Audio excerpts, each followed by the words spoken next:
דור כיפור, אורי מנוס, היה סמג"ד 405 תותחנים בכיפור, תקציר קולי. קישור לרעיון המלא בגוף הטקסט בקובץ היוטיוב.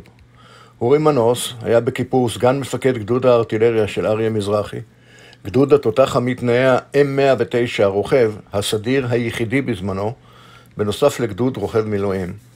הוא התותח שיהפוך לשדרת חיל התותחנים במהפכה אותה עבר החיל לאחר מלחמת יום הכיפורים.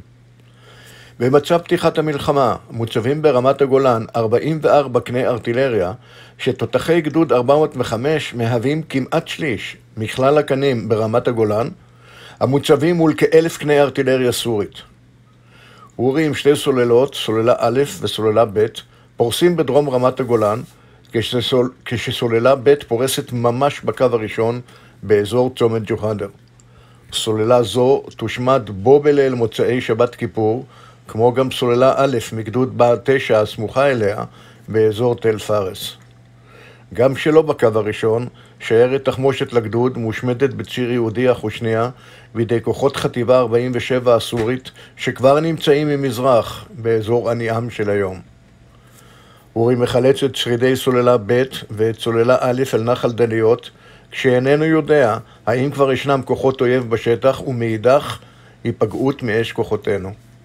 בהגיעו לבטחה הוא מעביר פתק בידי נהג שהביאו לאשתו לויה ברעננה, והוא אות החיים הראשון ללויה, ששמועות מוגזמות כדרכן של שמועות על השמדת גדוד 405 כבר מגיעות אליה. אבדות גדוד 405, 21 הרוגים, הן הכבדות שהיו בחיל התותחנים במלחמה.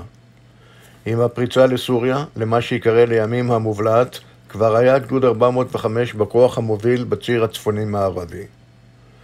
אחרי המלחמה הקימו הוא ולויה אשתו שתי אנדרטאות, האחת אנדרטת הג'יפ בצומת המפלים, בסמוך למקום בו הושמדה שיירת התחמושת, והשנייה אנדרטת גדוד 405 בסמוך לגבעת אורחה על ג'והדר.